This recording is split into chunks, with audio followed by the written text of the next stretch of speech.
Drømmebrylluppet mit udviklede sig til et mareridt. Kvinden under sløret var ikke min forlovede, men hendes stumme søster. Da jeg løftede sløret, så jeg ikke Emma, men Sarah. 200 gæster, som mig stivne ved alteret i St. Catharines Kirke, lørdag 6. april 2020 kl. 15.47, øjeblikket jeg skulle kysse bruden min og begynde resten af livet. Men i stedet så jeg ind i de forskrækkede brune øjnene til en kvinde, som ikke skulle være der. I en Vera Wang-kjole til $6.000, jeg havde betalt for, med en buket hvide peoner til $800, under en blomsterbue, nogen havde brugt 6 timer på at lage. Sarahs øjne var vidåbne, bedende, med tårer, som strømmede ned over det nøje sminkede ansigtet. Hændene hendes skalv, buketten dirrede, og kronbladene faldt på den hvide løberen mellem os. Mine egne hænder begyndte at skjælve. Hvad? Hvor er Emma? Sarah kunne ikke svare, hun var født uden evnen til at snakke. Selektiv mutisme kaldte de det, men Emma havde forklaret, at det var mere kompliceret end som så. Stemmebåndene hendes havde aldrig udviklet sig ordentligt. Hun ristede frenetisk på hovedet, flere tårer rant, og munden åbnede og lukkede sig lydløst, som om hun prøvede at presse ud ord, som ikke kom.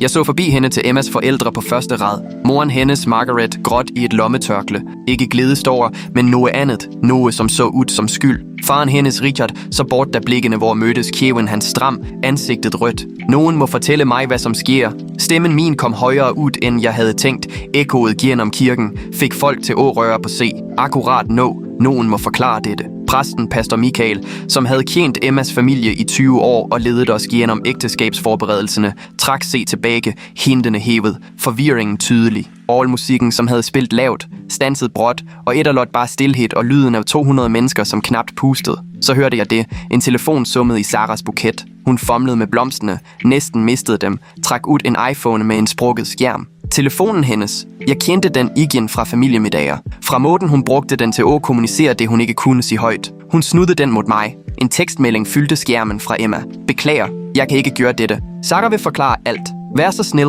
ikke hat mig. Magen min sank. Kirken føltes pludselig for varm, for liten. Væggene pressede sig sammen. Forklar. Hun er stum. Hvordan skal hun forklare? Sarah skrev allerede.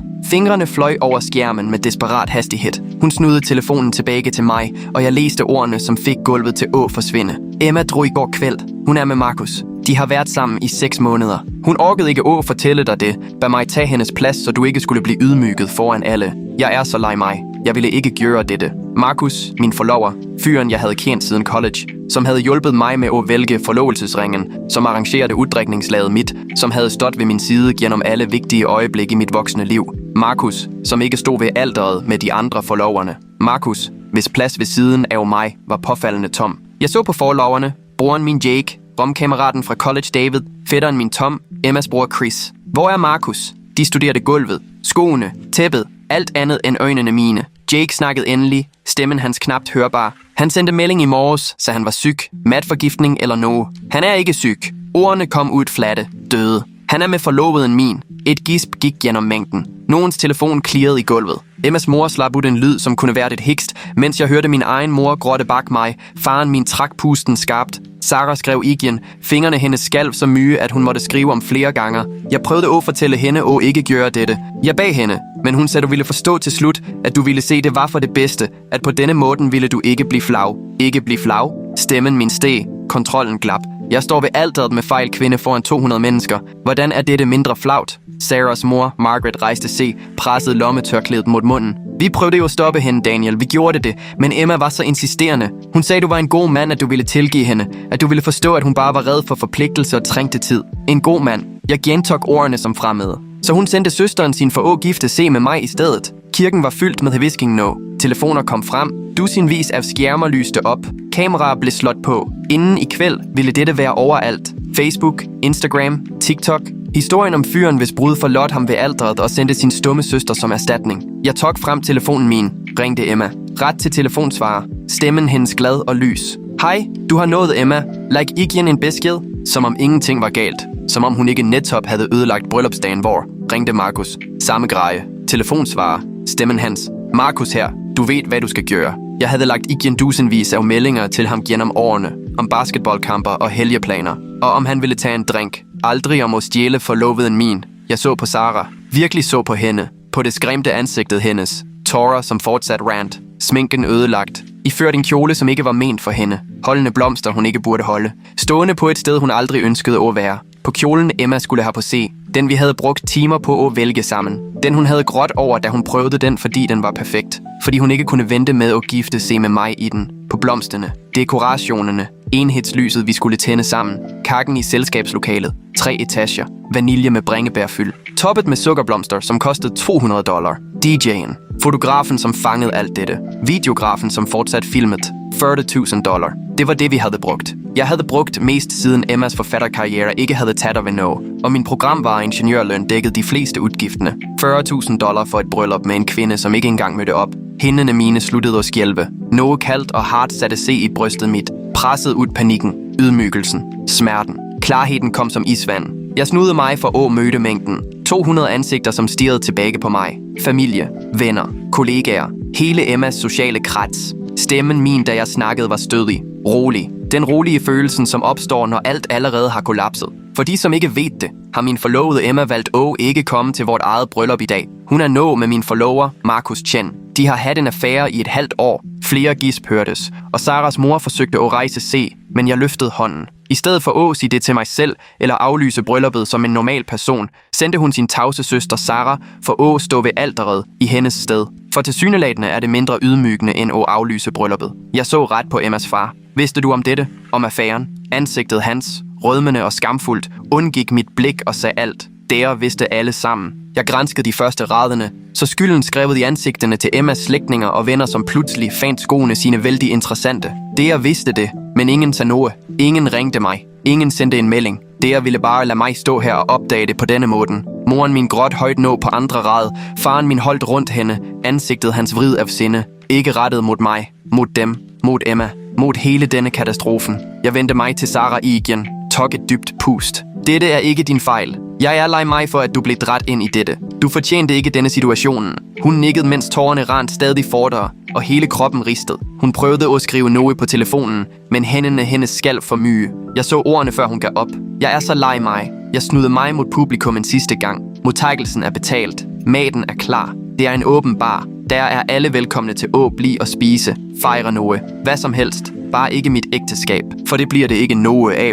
Jeg gik ned midtgangen. 200 mennesker delte se som en bølge, pressede se tilbage mod bænkene, lagede en sti. Jeg hørte gråt, min mor, bedstemoren min, Emmas mor, flere brudepiger, hørte sinte visker, telefoner som vibrerede, klik, klik, klik fra kameraer. Jeg nåede parkeringspladsen, før Jake tog mig igen, løbende i smokingen sin, ansigtet rødt. Dan, vent, hvad skal du gøre? Jeg ved ikke endnu, svarede jeg. Men jeg vidste det. Jeg kørte til Emmas lejlighed, den hun skulle bo i til næste uge, da hun skulle flytte ind i huset, jeg havde købt til os i Oak Park. Brugte nøglen, hun gav mig for et halvt år siden, med et kys og et løfte. Snart trænger vi ikke separate nøgler. Det bliver vort. Lejligheden var halvtom, skabet hendes næsten tømt, skuffer åbne og ransakket. Hun havde planlagt dette. Ingen panik i sidste øjeblik. En nøje udgangsstrategi, hun havde iværksat, mens hun smilte til mig over middagen, mens hun planlagde bordplaceringer, mens hun sagde, jeg elsker dig, og jeg kan ikke vente med at blive din kone. Laptoppen hendes var fortsat åben på køkkenbænken, fortsat indlogget. Hun havde altid været skødesløs med sikkerhed,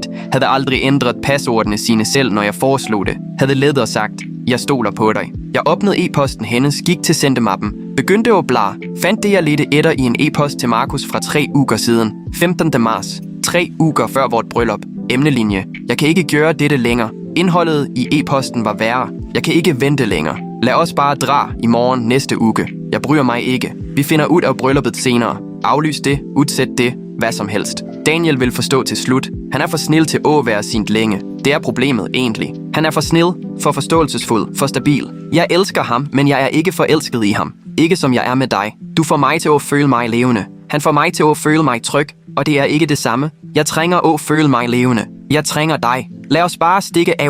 For snil til at være sint længe. Jeg stirrede på de ordene, til de blev uklare, læste dem om og om igen. Så videre sendte jeg e-posten til mig selv, der æder til hver eneste person på gæstelisten, hvor 200 e-postadresser, som Emma havde samlet i et regneark, organiseret et af bordplaceringer for modtagelsen. Hvert familiemedlem, hver ven, hver kollega, alle som netop havde set mig blive ydmyget i St. Catherine's Church. Jeg lagde til en emnelinje, hvorfor Emma ikke dukkede op med hendes egne ord. Trykkede send. Telefonen min begyndte at summe umiddelbart, og den stoppede ikke. Meldinger eksploderede over skærmen raskere, end jeg kunne læse dem. Samtaler kom ind. Talepostmeldinger håbede se op. Jeg slog den af, lad den på Emmas bænk, gik ud, kørte til modtagelseshallen, Riverside Ballroom. $8.000 i lejeafgift, dekoreret med blomster og lys, og et kærestebord for 2, som ville forblive tomt. Gik ind, for at finde halvparten af gæstene allerede der.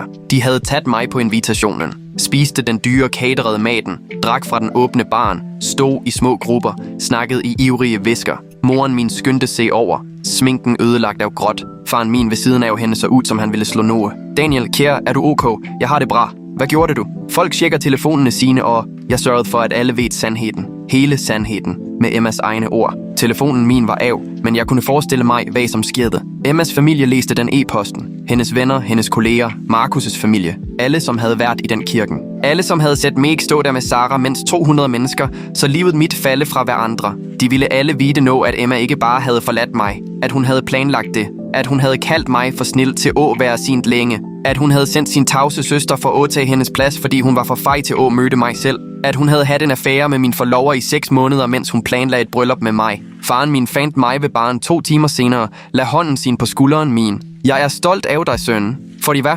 For at blive forladt ved alteret. For ikke at lade dem slippe under med det stille. For at sørge for, at alle ved, hvad slags person hun virkelig er. Den natten, telefonen min, fortsat af, lå i lommen min, mens Jake viste mig sin. Emma havde lagt ud på Instagram en lang billedtekst under en svart firkant. Jeg gjorde en forfærdelig fejl. Jeg fik panik. Jeg er så lei mig for alle, jeg sårede. Specielt Daniel. Jeg mente aldrig, at ting skulle ske på denne måde. Venligst stop hatmeldingerne. Kommentarerne var brutale. Over 300 allerede. Du sendte din tavse søster for at gifte sig med ham. Er du gal? Dette er genuin psykotisk opførsel. Du fortjener hvert eneste hat, du får. Daniel undgik en kugle. Du er en fejging. Markus havde også lagt ud en lignende undskyldning på Facebook, som hans egen familie ødelagde i kommentarerne. Moren hans havde skrevet, jeg opdrog dig bedre end dette. Ikke kontakt mig. Søsteren hans, du er død for mig. Jeg følte mig ikke bra med det. Følte mig ikke sejrende eller tilfreds. Bare tom. Hul. Det føltes som om nogen havde taget fra mig alt indvendigt og efterladt et skal, som lignede Daniel Morrison, men som bare gik gennem rutinerne. Rundt midnat ringte telefonen fra et ukendt nummer. Jeg svarede uden at tænke. Daniel, vær så snil. Emmas stemme var sprukket og desperat. Jeg beder dig, tag ned e-posten. Slet den. Folk sender drabstrusler. Markus mistede jobben sin. De sparkede ham i ettermiddag. Familien min vil ikke snakke med mig. Vennerne mine blokerer mig. Vær så snil. Du burde have tænkt på det, før du sendte Sarah for at gifte sig med mig i stedet for dig. Jeg fik panik. Jeg vidste ikke, hvad jeg skulle gøre. Jeg var redd og gjorde en forfærdelig tabe. Du havde 6 måneder på at fortælle mig sandheden. 6 måneder, mens du lå med min bedste ven, og samtidig planlagde brylluppet vort. Du kunne have sagt det hvilken som helst dag. I stedet lod du mig stå ved alteret foran 200 mennesker. Jeg skulle fortælle dig det. Efter at Sarah og jeg havde sagt ja. Daniel, du var en fejging, Emma. Du er en fejging. Og når ved alle det. Stilhed. Så hørte jeg stemmen hendes igen. Knapt en hvisking. Jeg er lei mig. Jeg er virkelig så lei mig. Det er jeg også. Jeg lagde på og blokerede nummeret. Sat alene i lejligheden, vi skulle dele. Huset, jeg havde købt. Lånet, som stod i mit navn. Rummene, vi skulle fylde med møbler, minder og etter hvert barn. Sat omgivet af bryllupsgaver, folk havde sendt tidligt. Af livet, jeg havde planlagt. Som havde forsvundet i løbet af tiden, det tok og løfte et slør. Telefonen summede. En melding fra Sarah. Tak for, at du ikke klandrer mig. Jeg er lei mig for, at du måtte gennemgå det. Du fortjente så mye bedre. Du er en god mand. Ikke lad hende få dig til at tro noget andet. Jeg stirrede længe på meldingen, før jeg skrev tilbage. Det gjorde du også. Du fortjente bedre end at blive brugt på den måde. Jeg er lei mig for, at hun udsatte dig for det. For det gjorde hun virkelig. Sarah blev tvunget til at stå ved alteret. Og mødte 200 mennesker. Og lever de værste nyhederne i mit liv uden at kunne sige et ord. Hun havde grådt hele tiden. Vetskræmt. Fanget i en situation, hun havde bedt Emma om ikke at skabe. Emma havde udnyttet os begge. Hun troede, jeg var for snil til at forblive sint. At hun kunne sende søsteren som et offer, og jeg bare ville acceptere det. At jeg til slut ville tilgive hende, og vi ville le af det under familiemiddager om nogle år. Men jeg var ikke så snil.